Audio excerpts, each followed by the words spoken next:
Selamat datang kepada Pak Didi dari BRIN yang sudah hadir juga pada pagi hari ini sebagai pembahas untuk kegiatan kita. Selamat pagi, Mas Didi. Selamat pagi.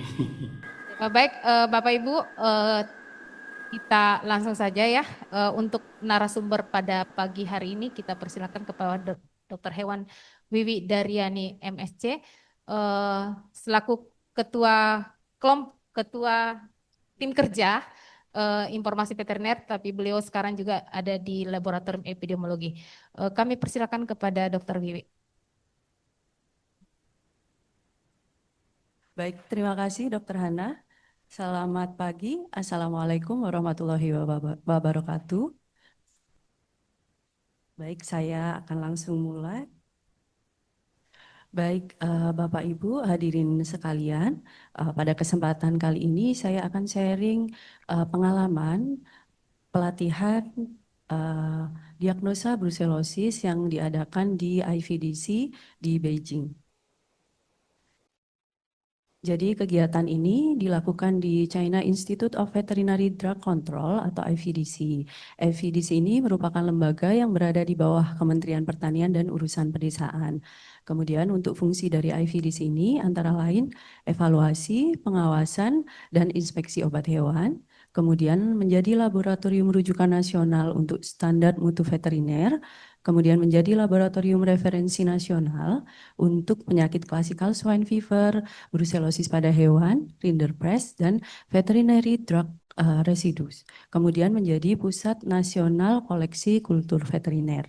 IVDC ini juga merupakan laboratorium rujukan FAO untuk brucellosis dan resistensi antimikrobial, kemudian menjadi laboratorium rujukan buah untuk brucellosis dan classical swan fever.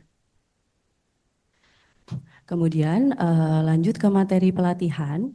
Jadi di sana selama 2,5 hari saya mengikuti pelatihan terkait pengujian milk ring test, kemudian Ross-Bengal test, serum agglutination test, complement fixation test, dan indirect ELISA. Kemudian masuk ke pengujian milk ring test. Jadi ini merupakan uji sederhana untuk mendeteksi brucellosis pada sapi perah. Kemudian prinsip ujinya menambahkan antigen Brucella abortus yang diberi pewarna merah ke dalam sampel susu. Jika susu tersebut mengandung antibodi terhadap Brucella abortus, maka antigen akan berikatan dengan antibodi dan membentuk kompleks imun yang akan naik bersama dengan lemak susu. Ini uji sederhana, jadi mudah dilakukan. Langkah ujinya yaitu 1000 mikroliter sampel susu ini dimasukkan ke dalam tabung reaksi steril, kemudian ditambahkan 50 mikroliter antigen Brucella abortus, di vortex selama 10 detik, kemudian dimasukkan ke dalam water bath suhu 37 derajat Celcius atau 38 derajat Celcius selama 30 menit. Kemudian diamati hasilnya. Nah, hasil positifnya akan terbentuk cincin berwarna merah, kemudian hasil suspek warna cincinnya tidak jelas. Jadi batas antara cincin dan kolom susu tidak jelas sehingga harus dilakukan pengambilan sampel 30 hari kemudian dan diuji. Kemudian untuk hasil negatifnya tidak terbentuk.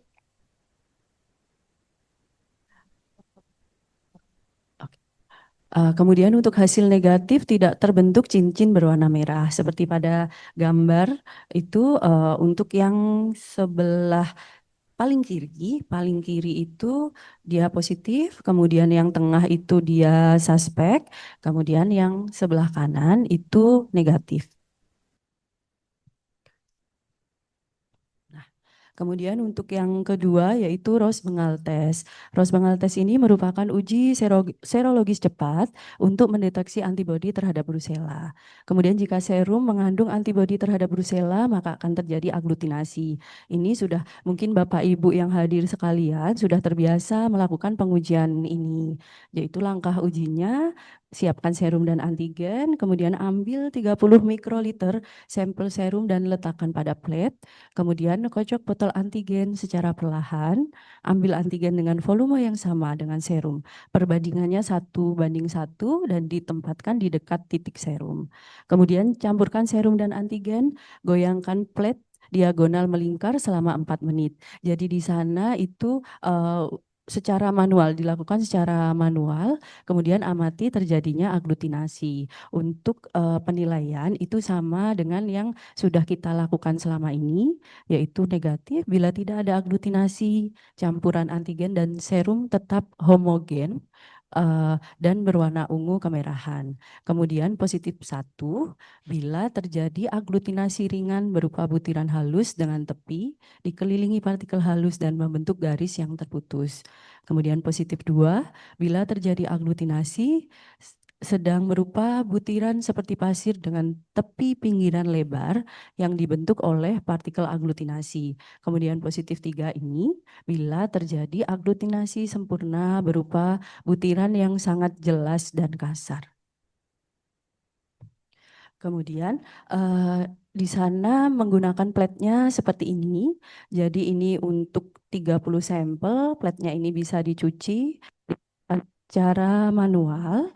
Kemudian yang membedakan lagi di kita untuk perbandingannya menggunakan volumenya sebesar 25 mikroliter. Di sana dia menggunakan 30 mikroliter. Nah, kemudian lanjut ke pengujian serum agglutination test atau SAT. Ini di BB Vetmaro sendiri juga belum pernah melakukan pengujian ini. Pengujian ini untuk mendeteksi antibodi terhadap Brucella dalam serum. Kemudian untuk bahan dan peralatannya, tabung reaksi dan rak tabung, kemudian mikropipet dan pipet tips, inkubator, kemudian serum aglutinasi tes antigen, Brucella standar positif serum, dan Brucella standar negatif serum. Kemudian diluennya berupa salin yang mengandung 0,5% carbonic acid, kemudian sampel serum.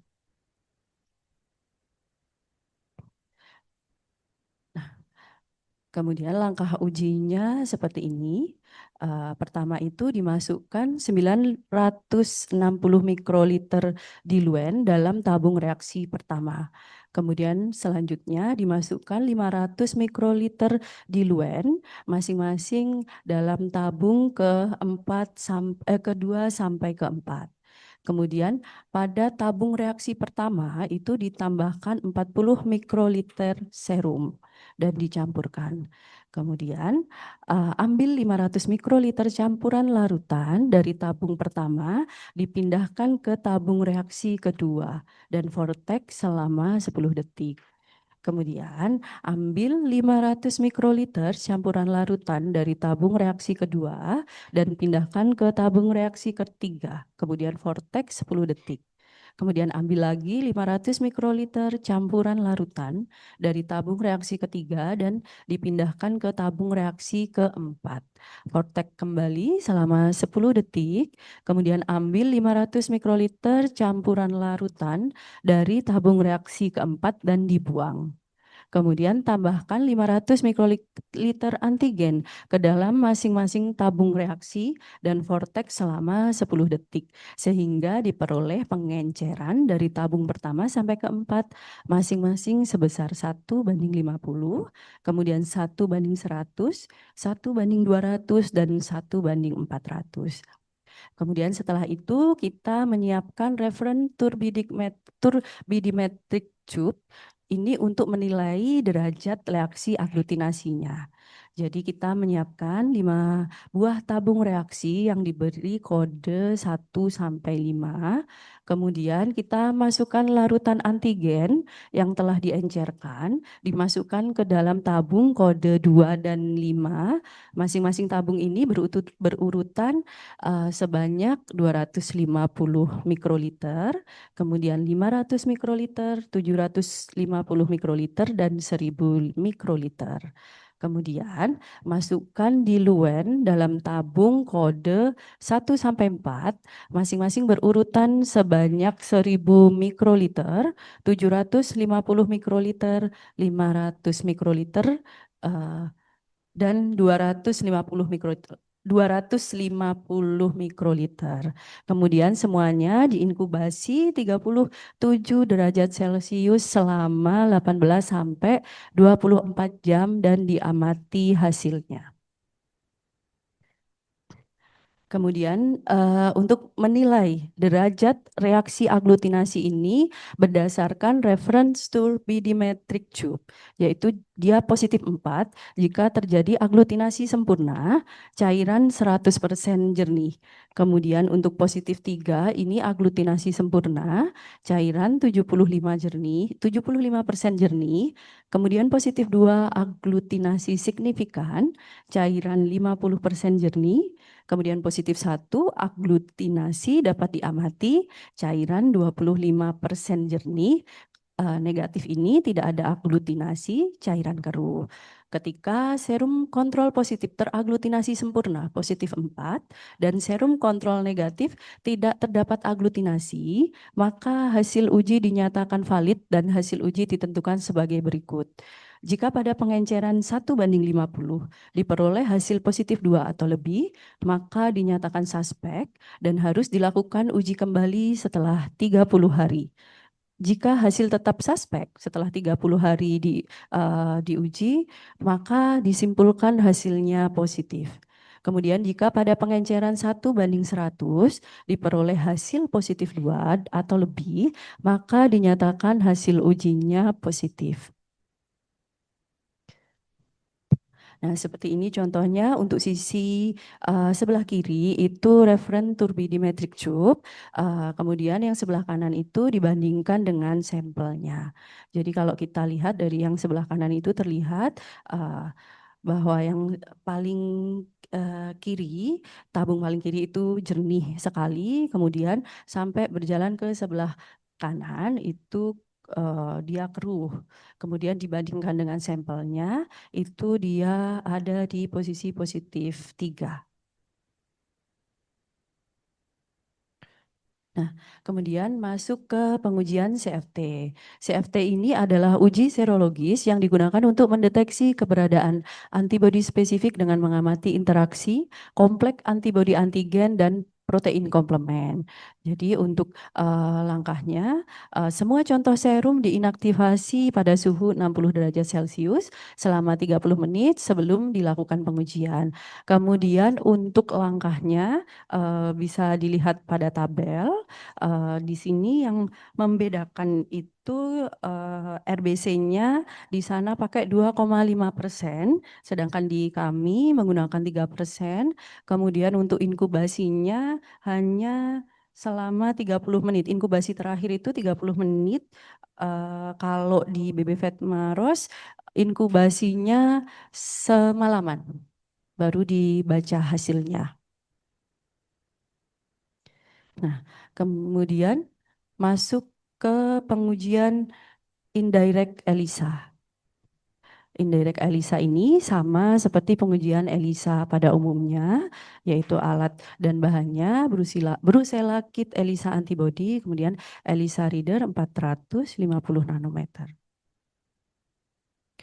Nah, kemudian semua reagen itu dibiarkan dalam suhu ruang 8 sampai 26 derajat Celcius sebelum digunakan.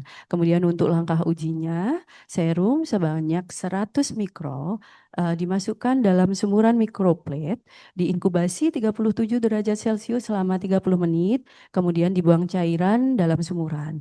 Masukkan wash buffer sebanyak 300 mikroliter pada masing-masing sumuran, buang cairannya. Kemudian ulangi langkah ini sampai 3 kali. Pukul mikroplet pada meja yang telah dilapisi tisu bersih sampai tidak terdapat bubble dalam sumuran. Kemudian masukkan 100 mikroliter conjugates, inkubasi 37 derajat Celcius selama 30 menit. Kemudian masukkan wash buffer sebanyak 300 mikroliter pada masing-masing sumuran, kemudian buang cairan secara perlahan. Ulangi langkah ini sampai 3 kali, kemudian pukul mikroplet pada meja yang telah dilapisi tisu bersih sampai tidak terdapat bubble pada sumuran. Kemudian tambahkan TMB substrat sebanyak 100 mikroliter. Tutup mikroplet inkubasi 15 menit suhu ruang dan jauhkan dari cahaya. Di sana disimpan di dalam lemari di laci meja yang tertutup. Kemudian tambahkan 500 mikroliter stop solution ke dalam masing-masing sumuran. Ukur dan catat nilai optical density pada 450 nanometer. Kemudian untuk perhitungannya eh, positif eh, positif kontrol min positif kontrol itu setengah dari positif kontrol 1 ditambah positif kontrol 2. Kemudian negatif kontrol rata negatif kontrol ini setengah dari negatif kontrol 1 ditambah negatif kontrol 2. Kemudian dinyatakan kriteria valid itu jika rata-rata positif kontrolnya lebih dari sama dengan 0,8. Kemudian untuk rata-rata negatif kontrolnya kurang dari 0,2. Kemudian nilai dari rata-rata negatif kontrol dibagi dengan rata-rata positif kontrol itu kurang dari 10%. Kemudian untuk perhitungan sampel nilai sampelnya S per P per selnya yaitu sama dengan 100 dikali nilai sampel dikurangi rata negatif kontrol dibagi dengan positif kontrol dikurangi rata negatif kontrol. Kemudian untuk interpretasinya dinyatakan positif jika S per P persen ini lebih dari sama dengan 20%. Kemudian dikatakan negatif jika nilai S per P persen ini kurang dari 20%. Oke, demikian sharing dari saya, Bapak Ibu. Terima kasih. Wassalamualaikum warahmatullahi wabarakatuh. Dan saya kembalikan kepada Ibu Moderator. Terima kasih. Terima kasih Dokter Wiwi. Bapak Ibu, terkait tadi yang sudah dijelaskan ya, ada beberapa metode yang sudah dilakukan pengujian ya di dalam rangka training yang ada di Cina. Kalau kita lihat ada uji Mill ring test, kemudian SAT, serum agglutination test. Kalau sebenarnya ini di BVET Maros kita sudah lakukan juga, tapi untuk saat ini awal-awal dulu aja ya, zaman Bapak Dr. Isef Suleman, Bu Ros ya. Kemudian ada Elisa, Elisa juga kita lakukan, CFT ya, CFT juga kita lakukan. Nah, untuk lebih jelas kami persilahkan kepada Bapak Dr. Hewan Didi Tulus Bekti untuk memberikan tanggapan pembahasan terkait dengan pengujian-pengujian tersebut. Kami persilahkan Pak Didi. Ya, terima kasih Dok Muflihana.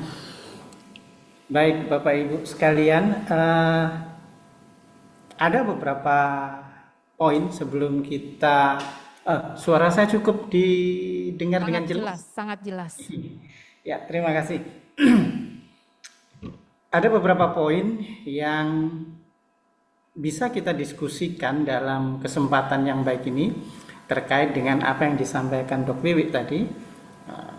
Mungkin bagi kita beberapa di antara teman-teman yang di BVET atau BBVET atau di laboratorium tipe B itu ya kita sudah melakukan beberapa metode yang tadi disampaikan. Tetapi ada beberapa poin yang pada hari ini bisa kita diskusikan bersama.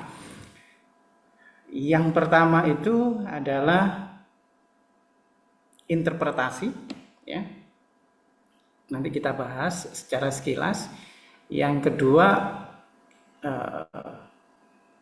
bagaimana mengaplikasikan metode-metode itu dalam kegiatan kita sehari-hari. Nah, kalau kita lihat yang disampaikan tadi memang itu adalah protokol atau metode-metode uji standar yang ditetapkan di WOA. Nah, mungkin kami bantu dengan ilustrasi ya Dok ya. mohon izin untuk share beberapa slide supaya kita bisa berimajinasi. Imajinasinya biar bisa sama gitu kira-kira. Tuh, di mana ya? Oh, ini.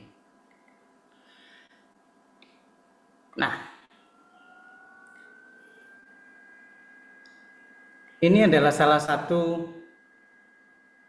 slide yang bisa kami sampaikan terkait dengan pengujian WA. Tadi kalau kita perhatikan secara global yang disampaikan Dok Wiwi itu ada ros bengal di sini ya. Maaf sebentar, saya lupa menjadi. Nah, ini ros bengal. Oke, kemudian ada serum agglutination test yang di bawah. Kemudian ada MRT, ya. Ada milk ring test. Nah, kalau kita perhatikan pada dasarnya baik RPT, serum agglutination test maupun MRT itu platform dasarnya sama. Platform dasarnya itu sama. Apa itu? Platform dasarnya ini uji aglutinasi. Kalau Bapak Ibu pernah dengar atau sering mengerjakan heme agglutination, terus pemeriksaan apa itu di manusia itu tes golongan darah gitu ya. Kemudian toksoplasma dengan latex, itu semua basis-basis yang aglutinasi. Bisa ditangkap ya, bisa dipahami ya. Basisnya aglutinasi. Jadi interpretasi dan kemampuan uji yang saya maksudkan adalah akurasinya itu tidak akan berbeda jauh. Hanya variasi bagaimana sebuah uji itu dilakukan dengan metode yang beragam. Tapi prinsip dasarnya adalah aglutinasi. Sama dengan heme agglutinasi, sama dengan latex agglutination test gitu. Makanya dalam pengujiannya kita dapat melihat kesederhanaan operasional. Pengoperasionalnya sederhana, iya, karena memang platform teknologinya sederhana. Nah, kemudian yang kalau Bapak Ibu perhatikan itu tadi beberapa kali ada suspek ya. Suspek ini muncul karena adanya keraguan dari operator atau pengembang metode uji itu. Faktor yang paling menentukan kenapa ada keraguan atau suspek ini, yang pertama memang secara teknologi, secara metodologi aglutinasi tidak memiliki sensitivitas yang tajam. Ya. Sensitivitasnya memang dibatasi dengan jumlah yang bisa dideteksi. Itu tidak bisa dipaksakan. Jadi muncul suspek itu karena hal tersebut. Yang kedua, munculnya subjektivitas dari operator. Kalau kita perhatikan rata-rata semuanya mengandalkan interpretasi visual. Nah, di situ pengalaman, ya, jadi experience dari si operator atau si penguji itu sangat mempengaruhi kemampuannya untuk menginterpretasi hasil uji positif atau negatifnya. Hal ini beda dengan kalau kita cerita tadi Elisa. Elisa itu positif negatifnya itu dikuantifikasi menggunakan sebuah nilai kuantitatif. Karena apa? Menggunakan sebuah perangkat untuk pembacaannya yaitu microplate reader atau teman-teman mungkin mengenalnya sebagai ELISA reader. Nah, microplate reader ini yang akan mengubah visual kita, subjektif kita menjadi angka, menjadi nilai yang kuantitatif sehingga lebih objektif. Nah, yang menarik sebenarnya SAT tadi, serum agglutination test, yang menggunakan turbidimetrinya ini kan berdasarkan kekeruhan. Nah, kita membacanya itu dengan visual. Turbidimetri ini sebenarnya bisa dikuantifikasi murni menggunakan spektrofotometer atau menggunakan microplate reader yang monokrom. Karena fungsinya hampir sama spektrofotometer dengan microplate reader ini. Tinggal dicari panjang gelombangnya yang pas berapa sehingga kekeruhan itu nanti akan muncul berupa angka absorban atau transmitan yang dua-duanya itu menjadi nilai kuantitatif. Bisa dimodifikasi untuk menghindari munculnya keraguan dalam penetapan positif negatif. Itu ya Bapak. Adapun untuk komplement, complement fixation test ini metode yang berbeda, metode yang interpretasinya juga berbeda dengan aglutinasi maupun ELISA. Sehingga kalau 3 uji ini menghasilkan keputusan atau interpretasi yang berbeda positif negatifnya, maka satu dengan yang lain tidak bisa diunggulkan. Artinya metode ini, 3 platform metode ini, satu dengan yang lain tidak bisa kita unggulkan. Misalnya, ELISA yang dikenal sensitif karena kemampuan deteksinya sampai pada batas femtogram analit, itu tidak bisa kita katakan, ELISA dong yang kita jadikan pengambil keputusan. Tidak. Karena masing-masing protokol pengujiannya berbeda. Dan interpretasinya juga berbeda. Gitu ya. Sebelum untuk tahap awal ini, untuk pembukaan ini saya akhiri, saya akan tunjukkan kepada Bapak Ibu. Sebentar.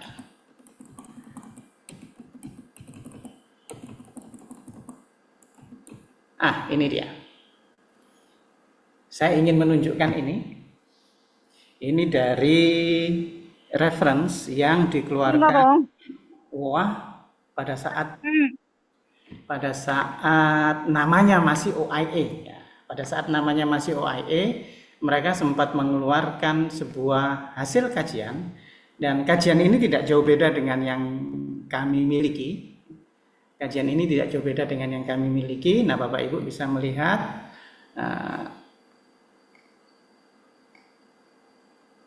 akurasinya. Maaf. Nah, ini dia. Ini MRT, milk ring test. Kemudian yang ini RPT. Kemudian ini CFT. Dan kita lihat ini ELISA dan FPA, fluorescent polarization assay. Nah, kita lihat di situ.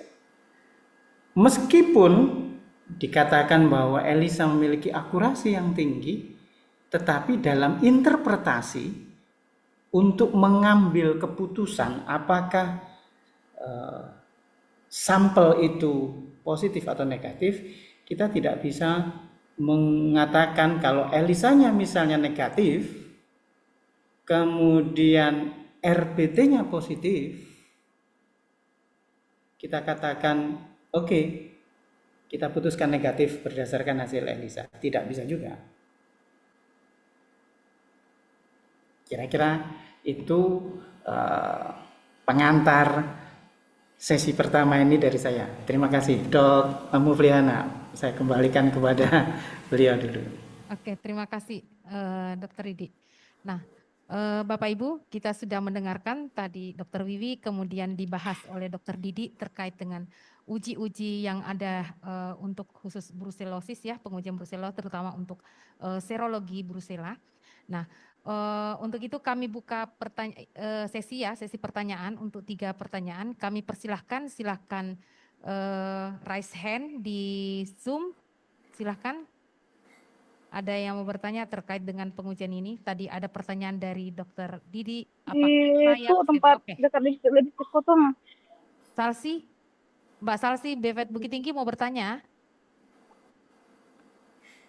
Ada yang mau bertanya terkait dengan yang disampaikan oleh Dokter Didi dan Dokter Wiwi? Silahkan. Ada yang mau bertanya? Yang di ruangan ini, di aula, ada yang mau bertanya terkait dengan... Oke, kalau nggak ada yang bertanya, saya yang bertanya nih. Oke, tadi Dokter Didi, belum ada yang mau bertanya, nanti kayaknya dikasih ini dulu deh, dikasih pembukaan. Nah, terkait dengan tadi uji MRT, kemudian ada beberapa kan yang dari WOAH ya, dari WOAH itu ada beberapa uji serologis yang kita direkomendasikan oleh WOAH terkait dengan pengujian brucellosis. Nah, masing-masing ternyata uji itu kan ada tujuannya ya, tujuan uji tersebut, tujuannya misalnya untuk freedom daerah bebas, kemudian untuk mendeteksi, kemudian dalam populasi besar apa yang harus kita lakukan. Nah, terkait dengan itu Dokter Didi, apakah tadi katakan bahwa masing-masing punya keunggulan. Jadi kalau kita standar di Indonesia bahwa uji terakhir definitif diagnosa untuk brucella adalah CFT seperti itu. Nah, padahal tadi diterangkan bahwa masing-masing ini punya spesifitas sendiri, kemudian ada keunggulan sendiri ya. Misalnya ELISA harus dikuantifikasi, kemudian ada SAT lain lagi, kemudian RBT juga lain. Nah, bagaimana menurut pendapat Dokter Didi terkait dengan uji definitif? Karena WOAH selama ini kan masih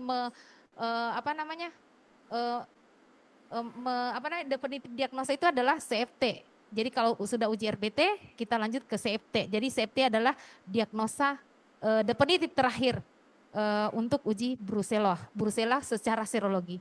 Mungkin ada tanggapan dari Dokter Didi, silahkan. Iya, terima kasih. Sebentar. Saya buka dulu yang WOAH dulu ya. Sebentar. Oke.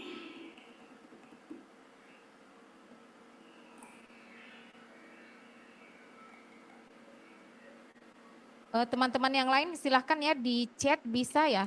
Silahkan kalau ada pertanyaan tulis di chat.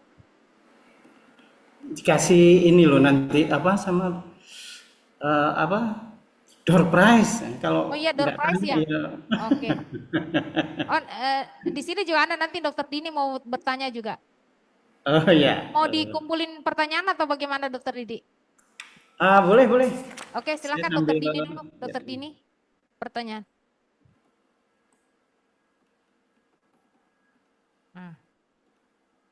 Nah itu yang belum pernah kita.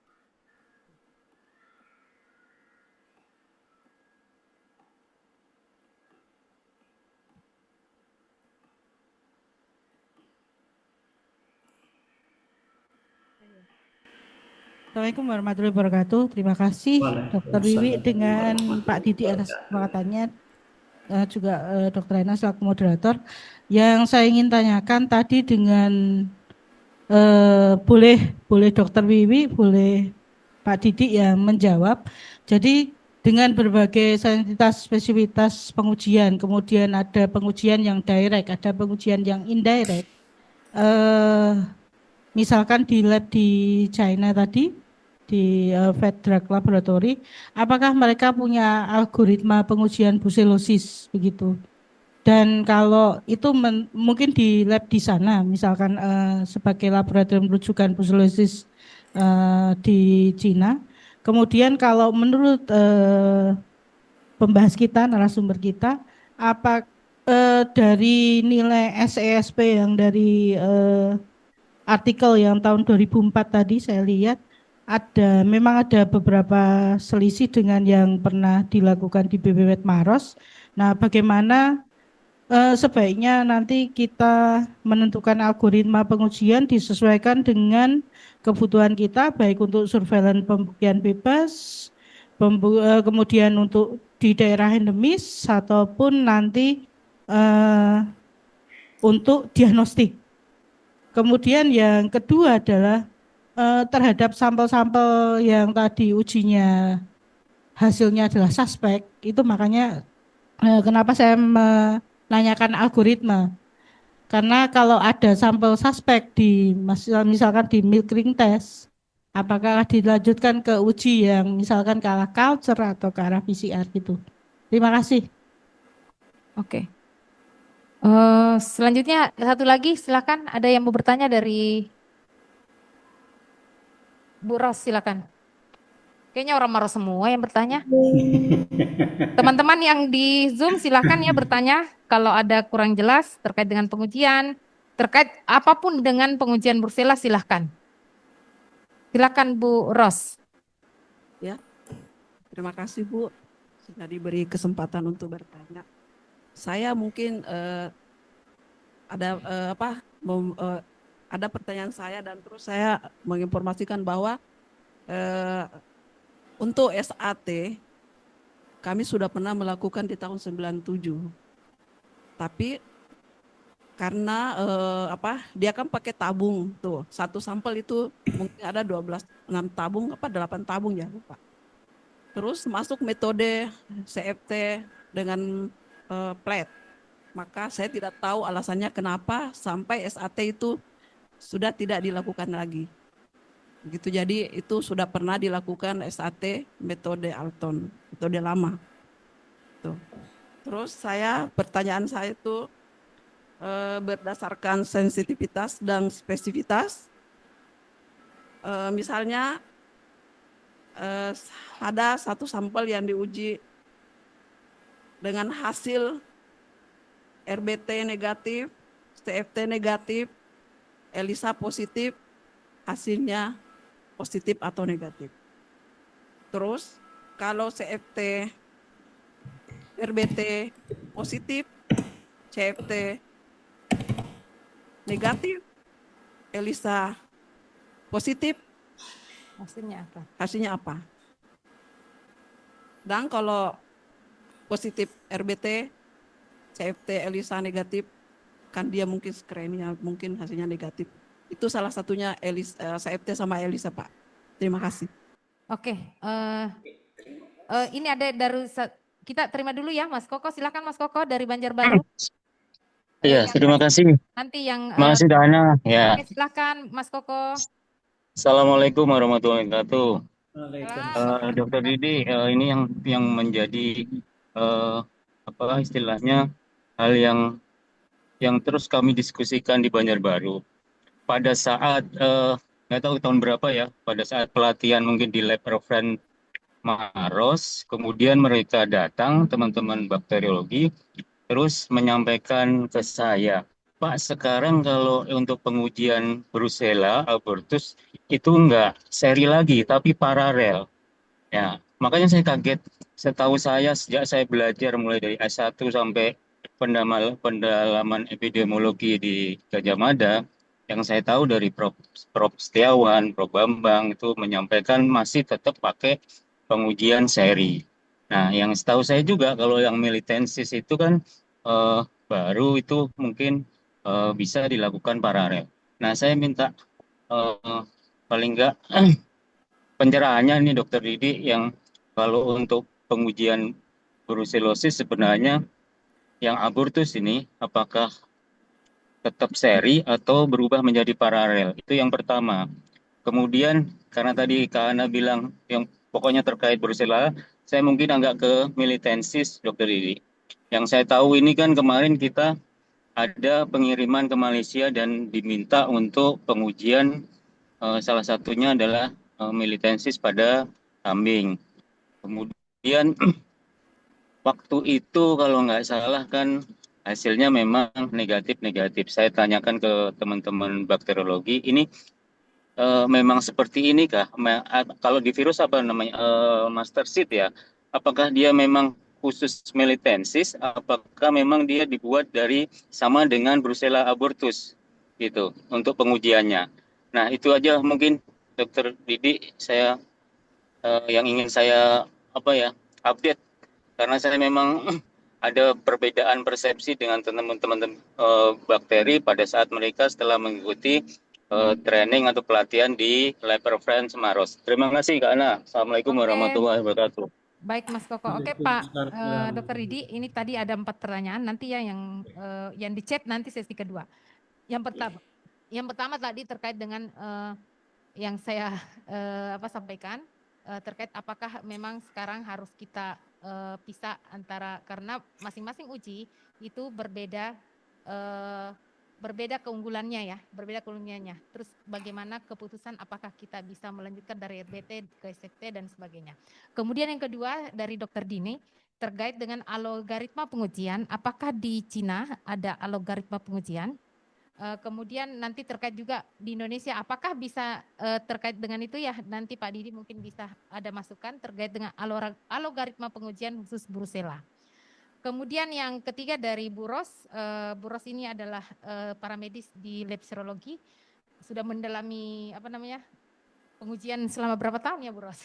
Nah terkait dengan uji SAT ini di tahun 1997 BPT Maros memang sudah melakukan, namun beliau masih bingung dengan hasil uji, misalnya RBT negatif, CFT negatif, ELISA positif, atau sebaliknya, apakah ini positif atau tidak? Disimpulkan apakah positif Brucella atau tidak. Nah salah satunya ada positif, RBT misalnya, CFT misalnya, kemudian ELISA negatif, apakah itu positif atau negatif. Kemudian terakhir dari Mas Koko, paralel dan seri ya, mungkin Pak Mas Didi bisa memberikan jawaban juga. Kalau kemudian yang terakhir itu terkait dengan melitensis juga ya, Brucella melitensis. Bagaimana pengujian Brucella melitensis? Silakan Dokter Wiwi dulu ya, yang tadi pertanyaan algoritma. Silakan.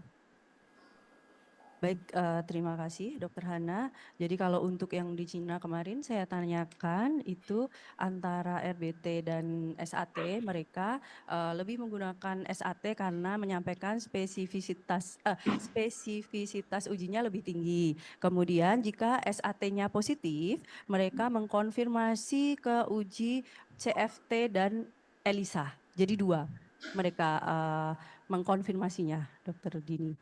Ya. Seperti itu.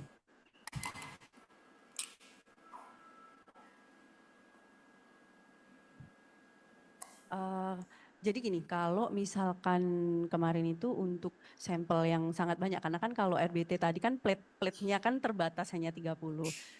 Selain pengujian untuk sampel kan mereka juga ada untuk penelitian dan lain-lain seperti itu, Dokter Dini. Jadi kalau untuk yang mereka pakai lebih ke SAT karena sensitivitasnya lebih tinggi. Oke. Silakan Dokter Didi. Ya. Banyak pertanyaan hari ini. Ya, terima kasih teman-teman semua. Pertanyaannya sebenarnya inline, artinya itu masih dalam satu alur pemikiran. Jadi nanti kami coba untuk breakdown satu-satu ya. Kami mulai dulu dengan bagaimana tata cara pengujian di Brucella sebenarnya. Kita lihat WOA. Mari kita lihat sama-sama di WOA. Bagaimana WOA memberikan guidance kepada kita untuk melakukan pengujian brucellosis ini. Nah, tadi sudah kami tunjukkan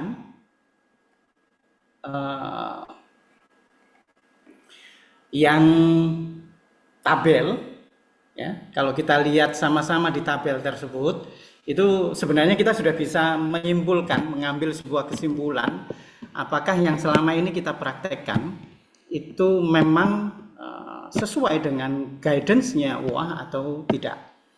Kita merujuk pada kita lihat ini yang di WAH tahun masih OIE namanya 2012 ya.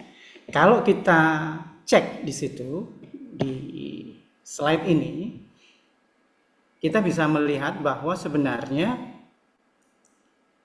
kalimat yang disampaikan oleh OIE 2012 maupun 2016 itu tidak menjelaskan mana yang dijadikan akhir pengambilan keputusan. Saya tidak menggunakan kata konfirmasi, saya menggunakan kata akhir pengambilan kesimpulan. Karena dalam diskusi kita ada kalimat atau kata yang ini nanti overlapping pemaknaannya. Satu adalah konfirmasi, ya.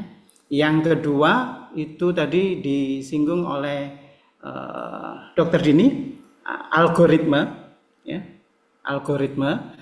Terus yang ketiga yang disinggung Dr. Koko, seri maupun paralel. Ini sebenarnya bisa kita jadikan satu pemaknaan nanti, ya. Tapi kita lihat dasarnya dulu, basicnya. Kalau kita lihat baik di OIE 2012 maupun 2016, kalau kita baca di sana mereka tidak menetapkan jenis konfirmasi. Mari kita lihat yang OIE 2016. Bagaimanapun juga tidak ada satu uji serologi yang memadai untuk masing-masing spesies hewan. Dan semua situasi atau kondisi epidemiologis. Ya, yang ini. Yang kita lihat yang ini. Ini menunjukkan tidak adanya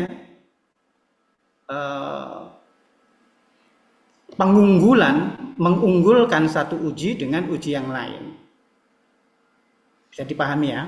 Kemudian bisa kita lihat di bagian yang ini.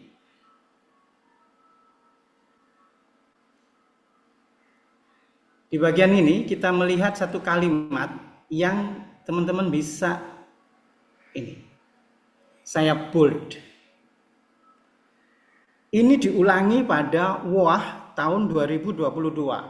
Yang ada adalah complementary strategy, strategi komplementer.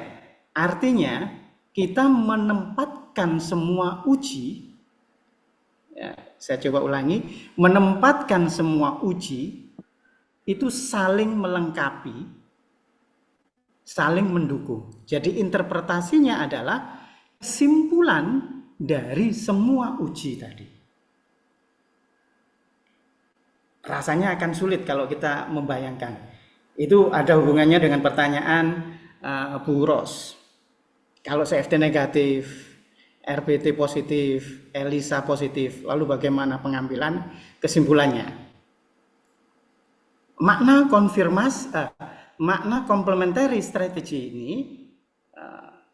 strategi komplementer ini itu untuk menetapkan konfirmasi. Jadi konfirmasinya, jadi kalau kita baca dari kalimat yang warna biru itu, menetapkan konfirmasi itu harusnya dengan strategi komplementer, bukan uji fiksasi komplement. Kalimat uji fiksasi komplement atau CFT sebagai konfirmasi itu aturan internal Kementan. Saya lupa tahun berapa. Mungkin Mas Desem ingat ya. Bisa dicat Mas Desem tahun berapa itu uji konfirmasi dengan CFT muncul di peraturan nasional, bukan internasional. Ini di WAH. Kita lihat yang 2022. Bapak Ibu bisa kembali melihat bahwa kalimat di 2012 dan 2016 itu diulangi lagi di WAH tahun 2022. Artinya sampai hari ini WAH tidak menetapkan satu uji lebih unggul dari uji yang lain. Ini WAH. Baik itu RBT, CFT, ELISA, FPA, itu dibahas masing-masing pada intinya. Kalau kita lihat di kalimat yang terakhir ini, di bagian bawah, the serum agglutination test is generally regarded as being unsatisfactory for the purpose of international trade. Ya, ini meskipun untuk tujuan dagang internasional yang artinya itu berkaitan dengan lalu lintas hewan, itu tidak cukup memadai. Nah, kalau kita lihat semuanya ini, kita akan sampai pada kesimpulan bahwa semua yang ditetapkan oleh WOA, baik itu yang lama maupun yang baru, dua-duanya itu tetap pada konfirmasi dengan uji komplementer. Saya ulangi lagi, konfirmasinya dengan uji komplementer. Saya tambahkan kalimat terakhir dari WOA ini. Yang 2022, ini yang 2022 Bapak Ibu. Ya. Tergantung pada tujuan pengujian, positif sampel atau positif reaktor dapat diuji ulang menggunakan konfirmasi yang cocok atau metode komplementer. Perhatikan kalimatnya, metode komplementer, tidak menyebutkan secara khusus. Sampai di sini bisa dipahami ya, bahwa tidak ada keharusan diakhiri dengan CFT. Ini dulu yang kita sepakati, bahwa di WOA itu diberi kebebasan untuk melakukan konfirmasi dengan melakukan pengujian komplementer. Pengujian komplementer artinya menggunakan berbagai macam uji untuk kemudian diambil sebuah kesimpulan. Ini yang ditanyakan oleh Bu Ros. Bisa ditangkap ya teman-teman semua sekalian. Kalau kita sudah memahami bahwa sebenarnya tidak ada keharusan diakhiri dengan CFT, maka kita masuk pada, sebelum sampai pada pertanyaannya Dr. Dini maupun Dr. Koko, saya mohon dikasih kesempatan untuk menunjukkan ini dahulu. Ini izin Dr. Didik bisa diperbesar di Zoom. Oh iya. Presentation. Iya. Oke, kita lihat dulu yang ini. Sekilas, saya mungkin agak cepat di sini. Masuknya Brucella itu bisa melalui berbagai macam port d'entrée. Bisa melalui saluran reproduksi genital, bisa kulit, konjungtiva, pernafasan maupun gastrointestinal atau oral. Kalau kita perhatikan ini, maka kita akan ada pada sebuah kesimpulan penetrasinya akan selalu melewati membran mukosa. Pada saat kita ingat melalui membran mukosa, berarti kalau kita cerita imunologi secara serologi, berarti sistem imun yang akan terbangkitkan dan bisa dideteksi itu 3. Untuk yang humoral ada, 2 humoral dan seluler. Nah, humoral ini, antibodi ini ada 3, IgA, IgM, dan IgG. Bisa ditangkap ya, IgA, IgM, dan IgG. Ini konsekuensi karena masuknya melalui mukosa. Oke, saya potong sampai di sini saja. Kalau cerita lagi nanti panjang. Oke, nah sekarang saya akan coba cerita pengujian kita. Pengujian untuk brucellosis ada beberapa yang kita kenal. Saya mulai dengan CFT. Saya tidak akan mencoba masuk ke yang teknis, tapi masuk pada apa yang bisa dideteksi oleh masing-masing antibodi. Tadi di awal saya cerita bagaimana sebuah uji itu memiliki pola pengujian yang berbeda, platformnya berbeda. Kita mulai dengan CFT. CFT melibatkan komplement. Titik kuncinya adalah pada pengikatan komplement ini.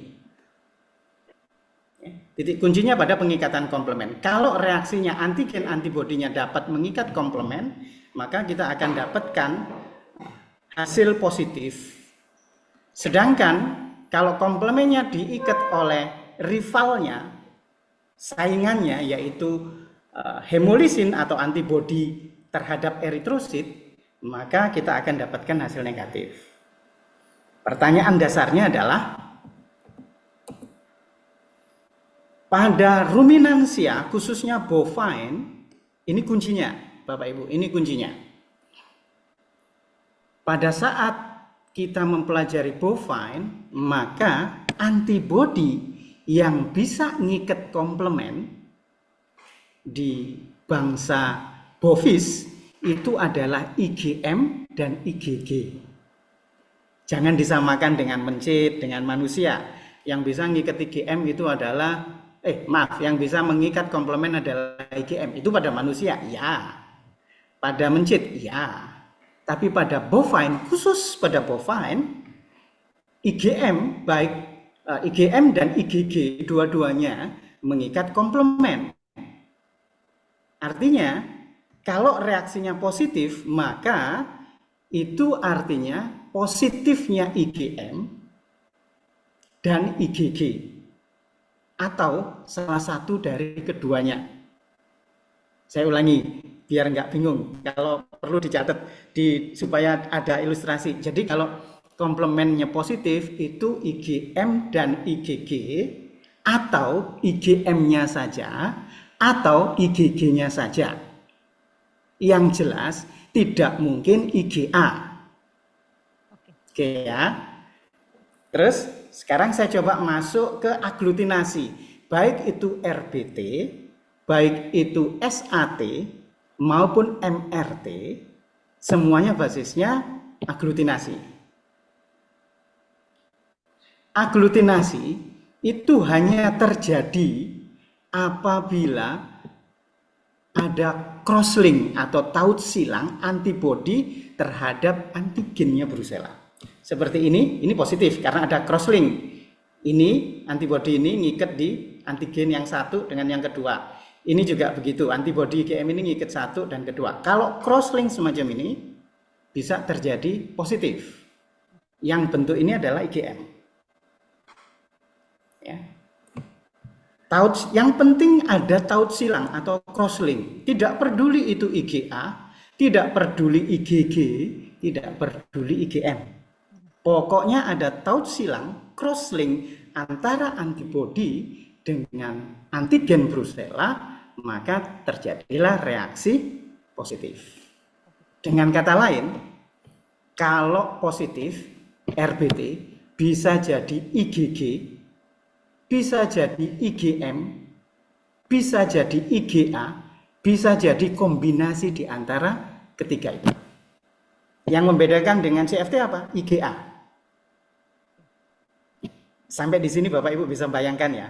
Kalau RBT-nya positif, CFT-nya negatif, bisa jadi itu IgA-nya yang muncul, sementara IgG dan IgM-nya negatif. Karena tidak bisa mengaktifasi komplement kalau IgA. Bisa ditangkap ya? Bisa. Kalau RBT positif, CFT positif, nggak ada masalah. Karena apa? IgG, IgM dua-duanya bisa muncul. Lalu bagaimana kalau RBT-nya negatif, CFT-nya positif? Bapak Ibu bisa melihat ini positif. Lalu lihat yang kedua. Bapak Ibu lihat yang kedua. Yang kedua ini negatif. Padahal ada antibodi. Mau itu IgA, mau itu IgG, mau itu IgM. Kalau tidak terjadi crosslink seperti ini, seperti yang kiri atas ini, maka reaksi RBT-nya negatif. Jadi kalau RBT-nya negatif, kemudian CFT-nya positif, itu hal yang wajar. Kenapa? Karena antibodinya jumlahnya tidak memadai untuk terjadi cross-link. Meskipun itu IgG. Tapi pada saat diadu dengan komplement, ini kondisi seperti ini tetap bisa ngikat komplement. Hasilnya negatif. Nah, sampai di sini bisa dipahami ya.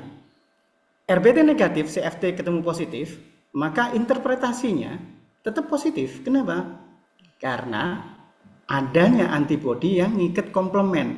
Bisa jadi di RBT tersebut karena tidak terjadi crosslink, karena syarat mutlak reaksi aglutinasi crosslink, taut silang. Nah, ini yang tadi ditanyakan Ibu Ros. Sampai di sini, ini baru RBT CFT. Aglutinasi dengan CFT. Lalu bagaimana dengan ELISA? Bapak Ibu perhatikan yang ELISA.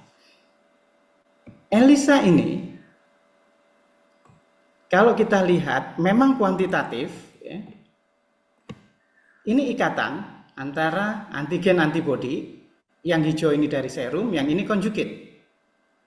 Problemnya di ELISA itu Bapak Ibu hanya bisa milih konjugate-nya, deteksi IgA, maka IgG dan IgM-nya tidak terdeteksi. Jadi seandainya yang warna hijau ini adalah IgA dan konjugate-nya ini anti IgG, maka hasilnya akan negatif. Kalau ini IgG ketemu anti IgG, hasilnya positif. Konjugate untuk teknologi ELISA meskipun sangat sensitif, tapi Bapak Ibu harus milih. Kalau deteksi IgA, maka yang kedetek hanya IgA. Kalau deteksi IgG, yang terdetek hanya IgG. Jadi, sekarang kita gabung. Kalau di RBT-nya adalah IgA, maka ada taut silang di reaksi tersebut, RBT akan ketemu positif. Diuji dengan, saya bolak-balik RBT, aglutinasi positif. Diuji dengan CFT, negatif, karena IgA tidak bisa mengaktifasi komplement. Diuji dengan ELISA, nah ELISA-nya Bapak Ibu pakai kit untuk deteksi IgG, ataukah IgA, ataukah IgM. Kalau Bapak Ibu deteksinya pakai IgG, maka ELISA-nya negatif. Lalu kalau seperti ini, keputusan kita kira-kira apa? Positif atau negatif? Positif. Positif. Karena apa? IgA-nya positif. Akan beda kalau ELISA-nya Bapak Ibu deteksinya IgA. IgA-nya akan ketemu positif, RBT ketemu positif.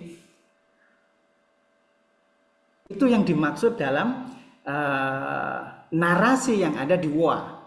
Konfirmasi itu pengujian komplementer dengan menggunakan beberapa uji supaya satu dengan yang lain bisa saling melengkapi. RBT dengan CFT ini ada tidak kompatibelnya karena memang mekanismenya beda. Nah, kalau kit ELISA komersial itu IgA satu kit sendiri, IgG kit sendiri, IgM kit sendiri. Tapi kalau mau develop ada conjugate yang bisa mendeteksi IgG dan IgM. Ini nanti sama dengan komplementer CFT, dengan uji komplement CFT karena IgG dengan IgM. Kemudian kit berikutnya adalah baru IgA, akan cocok dengan aglutinasi RBT, SAT maupun milk ring test. Gitu. Jadi bisa ditangkap ya. Nah, kalau kita sudah melihat seperti ini, maka menjawab pertanyaannya Bu Ros tadi, apapun dari, kalau kita menggunakan 3 uji, apapun dari 3 uji tadi menyatakan positif dengan jelas tanpa ada keraguan, kalau kita ulangi pun tetap konsisten, maka secara serologis tetap positif. Itu yang bisa kita pahami. Beberapa diskusi ini kita perkaya sedikit terkait dengan teman-teman Maros yang akan insya Allah dalam waktu dekat akan melakukan FPA, fluorescent polarization assay.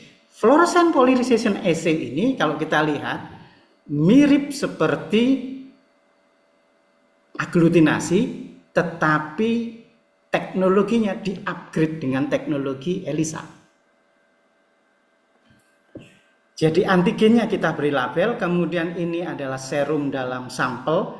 Kalau ada reaksi semacam ini yang dinamakan fluorescent polarization assay. Syaratnya harus punya alat yang namanya fluorescence polarization analyzer, karena dia akan bisa membedakan bentuk ini, polarisasi ini dengan bentuk antigen yang berlabel.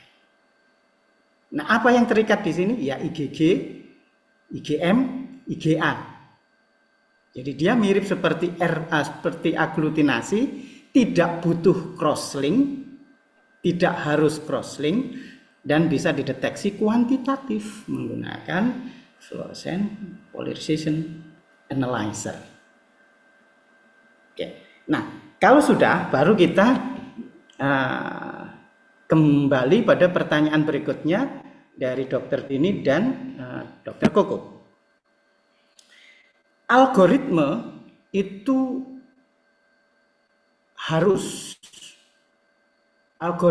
harus kita gunakan dalam pemahaman, itu ada di dalam kaidah interpretasi atau kaidah pengambilan keputusan. Saya sendiri selalu menggunakan algoritma untuk mengambil sebuah keputusan dari penggunaan uji-uji komplementer. Seperti tadi kita sampaikan tadi, kalau RBT positif itu kira-kira apa, kemudian kita lihat CFT positif kira-kira apa, kemudian kita lihat lagi ELISA positif kira-kira apa. Nah, tata cara berjenjang inilah algoritmenya supaya kita bisa ngambil kesimpulan. Jadi yang dimaksud dengan algoritma itu adalah pada aktivitas melakukan analisis, interpretasi, dan pengambilan keputusan. Harus kalau itu. Saya sepakat, harus. Lalu pertanyaan dari Dr. Koko, ini sering kita jumpai juga, antara seri dan paralel. Pemahamannya kalau seri itu sebenarnya berjenjang. Kalau paralel kan bareng-bareng langsung sekaligus.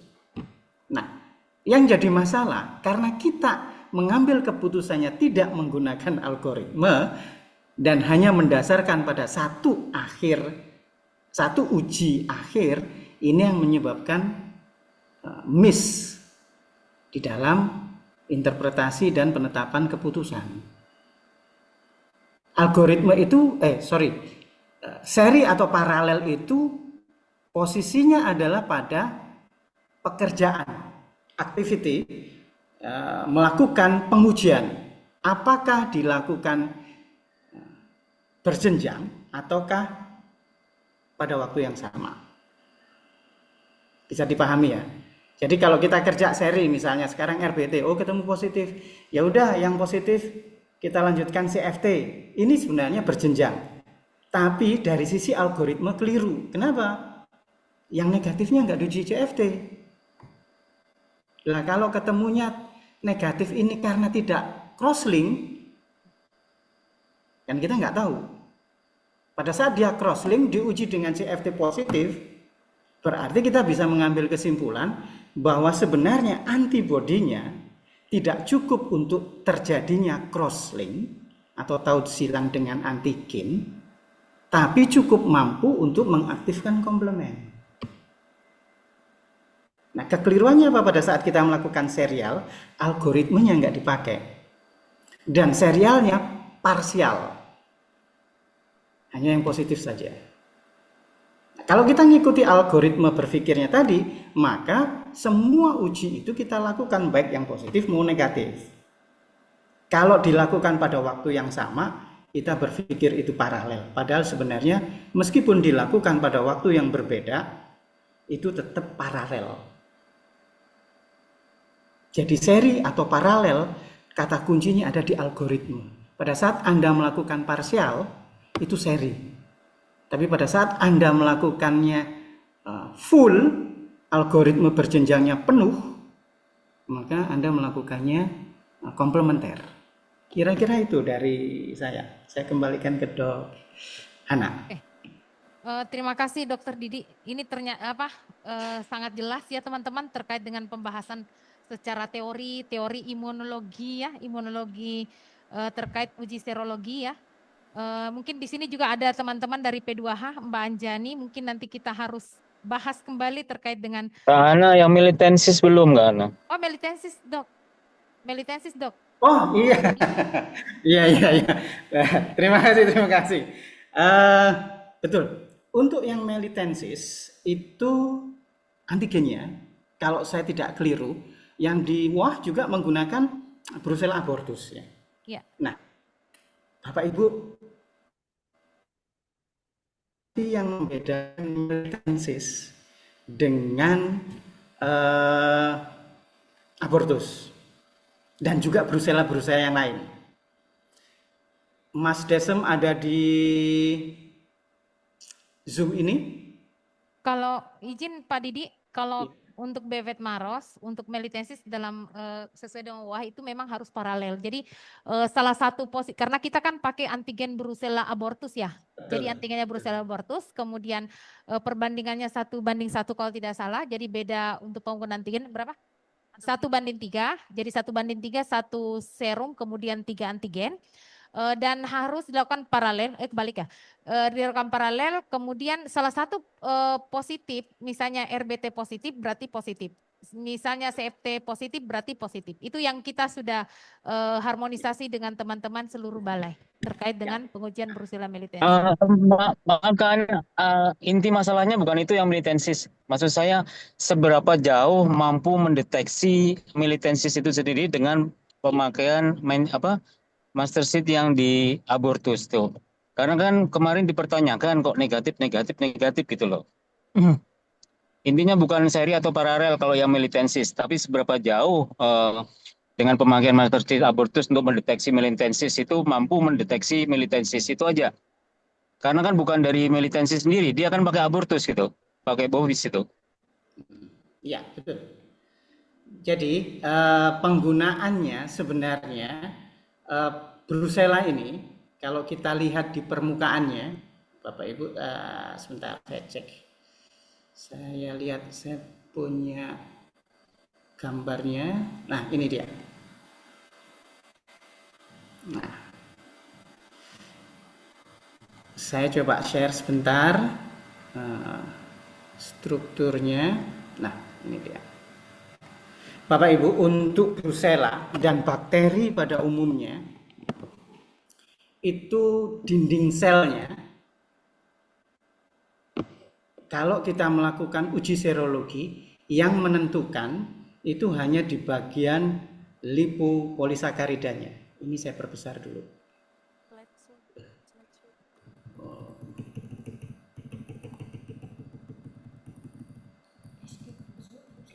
Nah, ini Bapak Ibu bisa lihat, ini dasarnya ya, ini basic pemahamannya. Ini kita lihatnya adalah di bagian ini, yang warna ungu ini. Ini O oligosakarida atau O polisakarida. O polisakarida. Ini yang akan menentukan perbedaan antigenisitas, imunogenisitas antara bakteri yang satu dengan bakteri yang lain. Nah, Brucella ini di bagian permukaannya ini, semua Brucella, apakah itu abortus, melitensis, itu sama di bagian ini. Di bagian ini sama. Oke, kita bisa tangkap dulu poin pertama. Ini bagian ini sama. Konsekuensinya apa? Kalau di bagian itu susunan karbohidratnya itu sama, maka dia akan cross reaction. Apakah cuma Brucella? Tidak. Ternyata Yersinia itu juga sama.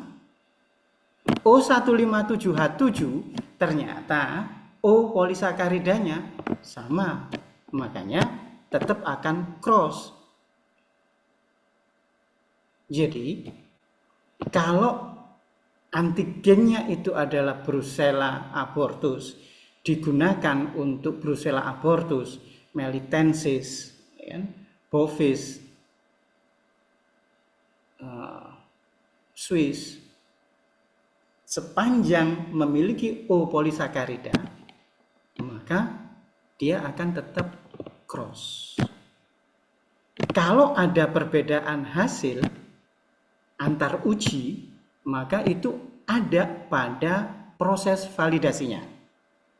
Tapi secara umum, Brucella abortus bisa dipakai untuk Brucella yang lain sepanjang dia pada bentuk smooth, bukan yang rough. Karena yang rough tidak memiliki yang warna ungu. Yang rough itu hanya sampai pada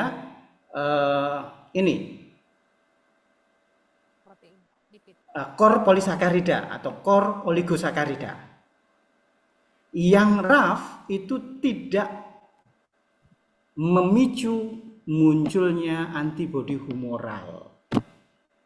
Bakteri dengan kode R itu tidak, bakteri Brucella dengan kode R tidak akan bisa Anda deteksi dengan antibodi karena tidak memicu respon imun humoral. Respon imun humoral hanya bisa dipicu oleh bakteri berkode S atau smooth.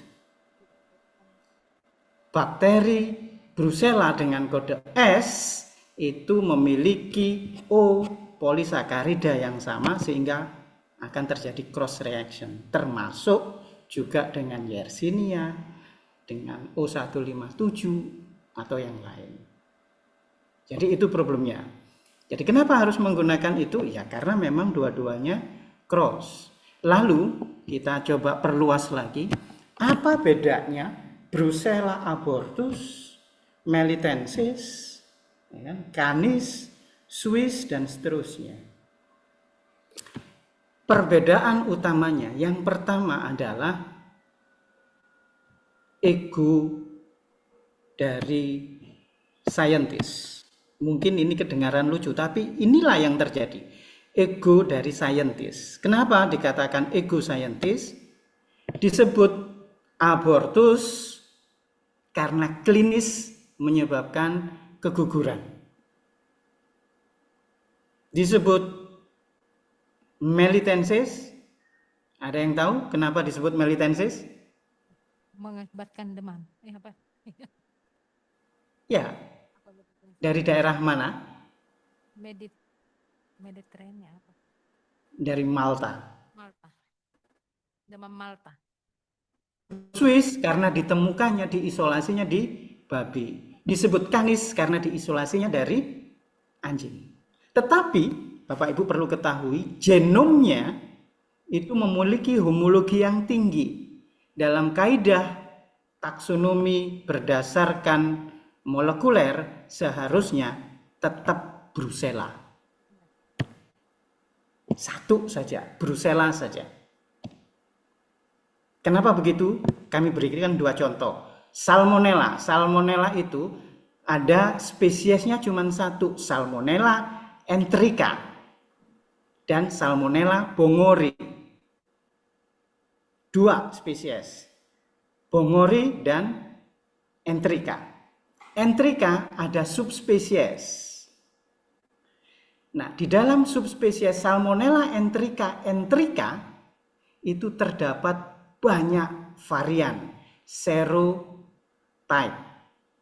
Dasarnya dari mana? Ini pengenalan antibodi di permukaan. Apa itu? Bisa tifimurium, bisa entritidis, bisa gallinarum, bisa paratyphus, bisa TV. Paratyphi atau TV. Nah, ini kaidah taksonomi yang betul. agak beda dengan Brucella. Brucella ini tidak mengikuti kaidah taksonomi yang normal. Seharusnya dia tetap Brucella, atau kita kasih nama misalnya Brucella abortus. Maka namanya bisa menjadi Brucella abortus abortus, Brucella abortus melitensis, Brucella abortus Swiss dan seterusnya. Tapi karena international memiliki konsensus seperti itu, maka kita tetap mengikuti kaidah konsensus itu dengan pemahaman bahwa sebenarnya nggak ada bedanya antara abortus, melitensis, canis dan seterusnya. Contoh nyata yang ini seperti apa? Toxoplasma. Toxoplasma gondii itu memiliki kesamaan genom yang tinggi. Saya lupa, mungkin Mas Desem bisa membantu untuk Brucella ini, seingat saya di atas 95% itu sama. Perbedaannya itu sangat kecil untuk level genomnya. 94%. Berapa? 94%. Ya, oke, terima kasih. Itu 94%, hampir sama dengan Toxoplasma. Kesamaan genomnya 95% dengan perbedaan yang sedikit. Tapi Toxoplasma gondii cuma satu spesies. Nanti ada galurnya, ada strainnya, ada RH, ada Beverly, macam-macam. Mereka menamakannya berdasarkan ada penemunya, ada berdasarkan kotaknya, tidak berdasarkan diisolasi dari mana, inangnya apa, tidak. Itu yang harus kita pahami. Jadi kembali pada pertanyaannya, apakah Brucella abortus ini memang bisa digunakan untuk melitensis? Iya, karena pada dasarnya abortus dengan melitensis secara serologis tidak ada bedanya, karena permukaannya hampir sama. Nah, kenapa bisa berbeda? Karena sebenarnya itu perbedaan asal-usul inang dan gejalanya. Padahal barangnya itu sebenarnya sama. Banyak contoh seperti ini. Kira-kira itu yang bisa kami sampaikan, Dr. Koko. Jadi tidak apa-apa, memang seperti itu. Jadi yang dilakukan WAH dalam hal ini secara ilmiah bisa kita terima karena memang tidak ada bedanya. Oke. Oke, terima kasih Dr. Didi. Masih ada satu lagi nih dari Dr. Lina Lampung ya. Sebaiknya apa saja tahap-tahap pengujian yang kita lakukan sebelum kita mendiagnosa Brucella agar tidak salah dalam mengambil keputusan sebagai wilayah bebas Brucella? Nah itu. Oke. Pertanyaannya kembali pada basic ini. Basic. Bapak Ibu semua, teman-teman kolega dokter hewan, kita balik pada ilmu kita sebagai seorang dokter. Pada saat disebutkan, beliau menyebutkan kata diagnosis, deteksi, dan identifikasi. Ini dua hal yang beda. Saya coba akan kembali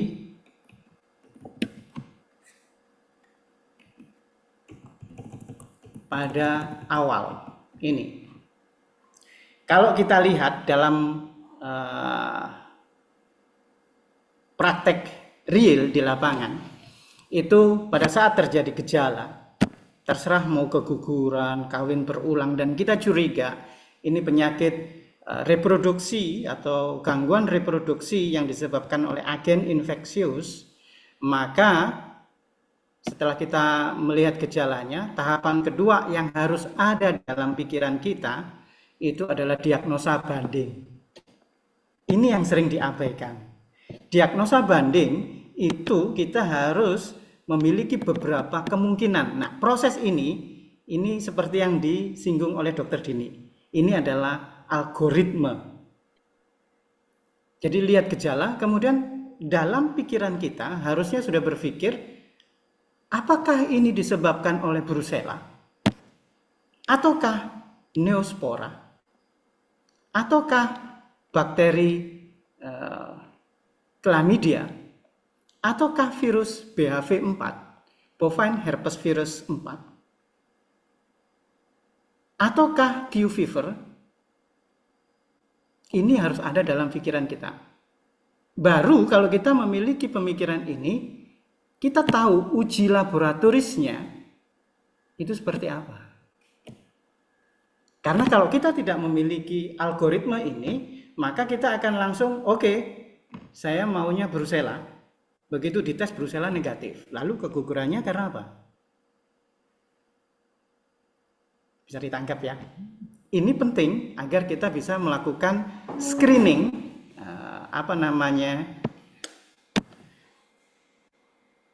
penapisan untuk memilah diagnosa bandingnya apa saja.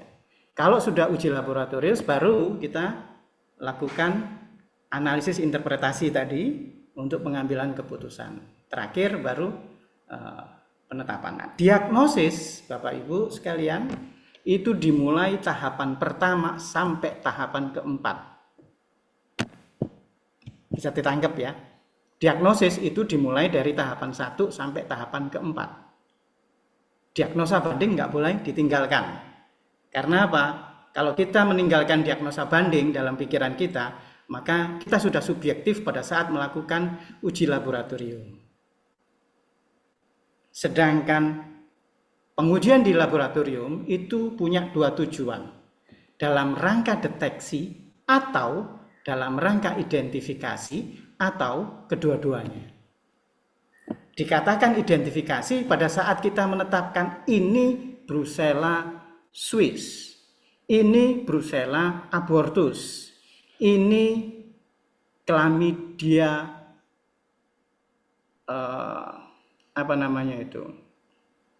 pecorum ataupun Chlamydia abortus. Itu identifikasi, menetapkan identitas dari mikroorganisme. Deteksi itu pada saat kita hanya menyatakan positif, negatif. Kalau kita cerita angka, itu berarti kita cerita titer, cerita jumlah. Tapi deteksi hanya berhenti sampai positif dengan uji RBT Brucella, positif dengan uji aglutinasi toxoplasma misalnya, negatif dengan RBT, itu deteksi. Bisa ditangkap ya untuk membedakannya. Nah, pada saat kita memahami dua perbedaan dasar ini, maka pertanyaannya adalah diagnosa. Wajib bagi kita untuk melakukan pengujian screening untuk mendeteksi, untuk mentapis apakah itu Brucella, apakah Neospora, apakah Chlamydia, ataukah gabungan ketiga-tiganya. Nah, karena ini dari BVET Lampung, saya akan memberikan sebuah contoh yang pernah terjadi pada pengujian di Lampung dan Malang. Diuji dengan RBT negatif, CFT negatif, ELISA negatif, tiga-tiganya negatif. Tapi abortus. Begitu diuji dengan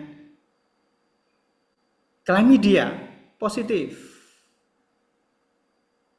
Beberapa di antaranya diuji dengan Neospora positif. Chlamydia positif. Berarti yang satu itu positif Chlamydia, yang satu positif Neospora dan Chlamydia. Nah, kalau kita melakukan pengujian seperti itu, maka lebih komprehensif. Itu dalam rangka diagnosa. Menegakkan diagnosa berarti Anda harus melakukan itu. Karena tujuannya apa? Mencari causa prima. Setelah di bagian final ini, mencari penyebab utama. Kayak Tom Lembong aja kemarin gitu loh. Ada mens rea gitu ya. Kalau kita punya causa prima gitu. Kalau di BVET, BBVET, di lab tipe B menerima sampel, Anda sedang melakukan deteksi. Kalau diminta ini spesiesnya apa, Anda sedang melakukan identifikasi. Tidak wajib Anda menegakkan diagnosa. Karena yang datang adalah sampel sesuai dengan permintaan ujinya X. Itu deteksi. Tidak ada kewajiban untuk mendiagnosa. Tapi kalau diagnosa, maka harus jelas gejalanya apa. kemungkinan-kemungkinannya apa, kemudian pengujiannya apa saja, bukan jenis ujinya tapi target ujinya apa saja, target mikroorganismenya. Kira-kira itu. Oke. Nah, bagaimana untuk tujuan transportasi, untuk tujuan pembebasan Brusela dan seterusnya, kita tinggal ikuti yang disampaikan oleh WA. Meskipun kita bisa berbeda pendapat terkait dengan ketetapannya WA tadi ya. Nah, ini mungkin kita bisa berbeda pendapat dengan kaidah-kaidah yang ditetapkan WA. It's okay, ada beberapa kaidah yang sudah tepat, tapi ada yang kurang, gitu ya, kalau yang dari WA. Nah, yang kurang itu kita secara nasional yang harusnya melengkapi sendiri. Contoh, ini kasus individual. Nah, yang warna ini, warna kuning ini, bebas dari infeksi pada hewan individu. Apakah cukup dengan serologis? Tidak, karena pada saat kita cerita infeksi, maka wajib bagi kita untuk menetapkan deteksi antigen. Sayangnya di sini tidak direkomendasikan. Karena kalau untuk infeksi itu harus ada deteksi antigen. Karena kalau untuk imunologis itu bukan deteksi antigen.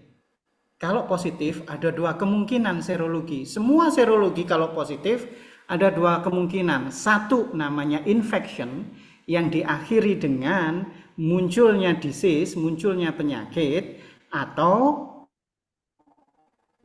adanya perkembangbiakan mikroorganisme. Itu pemahaman pertama dari serologi positif, apapun ujinya. Yang kedua, bisa jadi itu exposure. Exposure itu seperti vaksinasi. Vaksinasi itu exposure.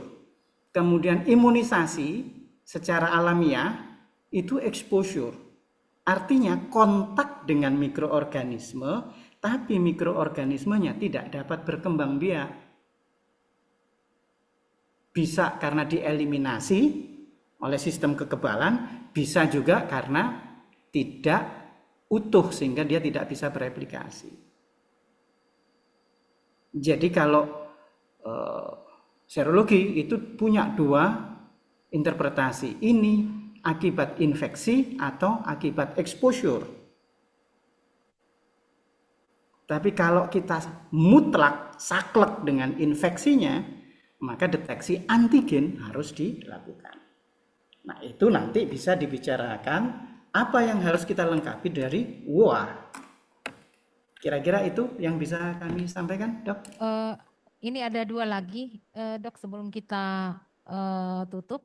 Ada dua pertanyaan terkait dengan dari bakteri befet Lampung. Untuk sapi yang dilakukan vaksinasi Brusela, bagaimana membedakan bahwa itu antibodi hasil vaksinasi atau infeksi alam? Jika hasil RBT atau CFT atau ELISA-nya positif, apakah perlu uji antigen? Oke, ini menarik. Kita pada saat memeriksa hewan, tidak hanya sapi, hewan yang divaksinasi, wajib hukumnya Anda mengetahui kapan vaksinasi terakhir dilakukan. Itu yang pertama. Tanpa itu Anda akan susah bedakan. Itu yang pertama ya. Yang kedua, pengujiannya, ini kita cerita Brusela, saya batasi di Brusela. Pengujiannya harus menggunakan ELISA atau RBT yang dimodifikasi. Tapi masalahnya kalau RBT yang dimodifikasi nanti susah membedakan. Jadi yang paling pas dengan ELISA. Yang ketiga, jadi saya ulangi ya, yang pertama Anda harus tahu nih kapan divaksinasi. Yang kedua, Anda harus mengujinya pakai ELISA. Dan yang ketiga, Anda harus tahu persis atau punya pengalaman data yang menunjukkan bahwa IgM itu akan mencapai peak berapa hari atau berapa minggu pasca vaksinasi dan akan turun berapa minggu pasca vaksinasi. Ini 3 poin yang harus Anda kuasai. Oke ya. Jadi Anda harus tahu kapan vaksinasi karena itu akan mengukur, menentukan apakah IgM-nya sedang dalam posisi menuju puncak atau posisi turun. Kalau IgM-nya menuju puncak, berarti pengujian dilakukan 2 kali. Kapan batasnya? Anda harus tahu dari persyaratan yang ketiga. Kapan sih kira-kira mencapai puncak itu kira-kira berapa minggu pasca vaksinasi secara umum?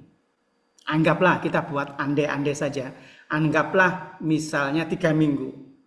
Nah, vaksinasi sudah dilakukan sebulan yang lalu. Anda tes IgM-nya. Pada saat Anda tes IgM-nya positif, maka Anda harus melakukan tes kedua dengan jarak atau selang seminggu atau 2 minggu. Kalau dalam seminggu 2 minggu IgM-nya naik, berarti itu hewannya baru saja terinfeksi. Jadi statusnya itu masih infeksi awal. Kalau IgM-nya pada pengujian kedua turun, berarti hewan ini terinfeksinya lampau. Anggaplah misalnya,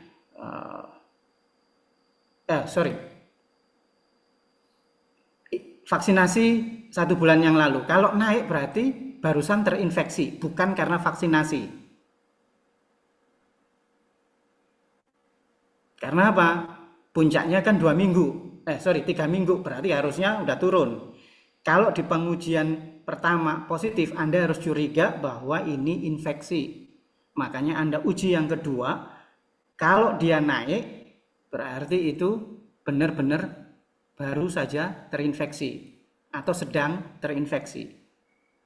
Tapi kalau pengujian berikutnya turun, bisa jadi itu residu dari vaksinasi yang harusnya 3 minggu, pada saat Anda tes di minggu keempat itu masih ada sisa IgM, begitu dites lagi turun berarti dia tidak terinfeksi, itu residu dari proses vaksinasi.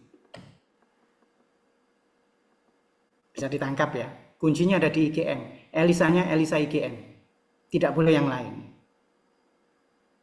Bukan dengan tata cara yang seperti kita pahami sekarang.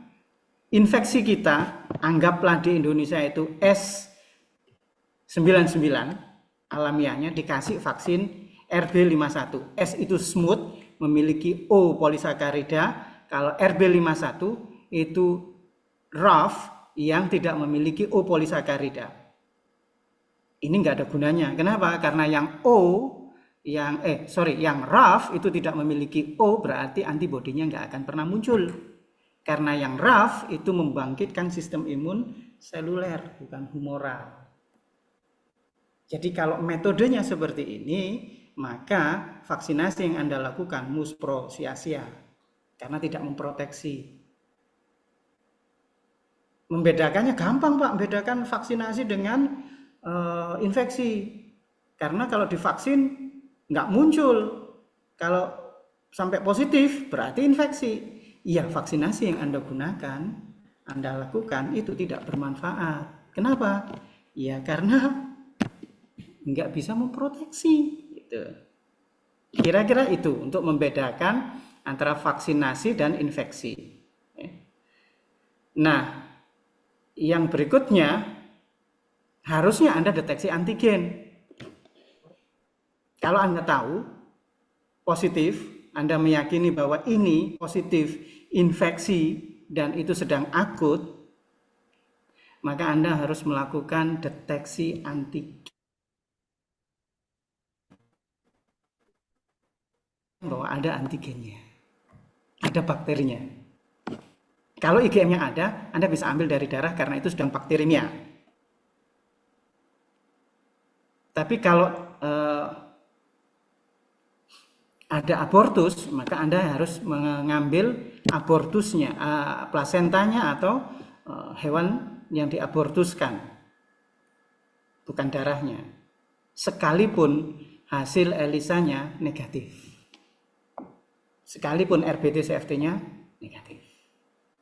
Jadi kalau membedakan vaksinasi, saya ulangi lagi, vaksinasi atau infeksi, Anda wajib menggunakan ELISA, bukan aglutinasi, bukan CFT.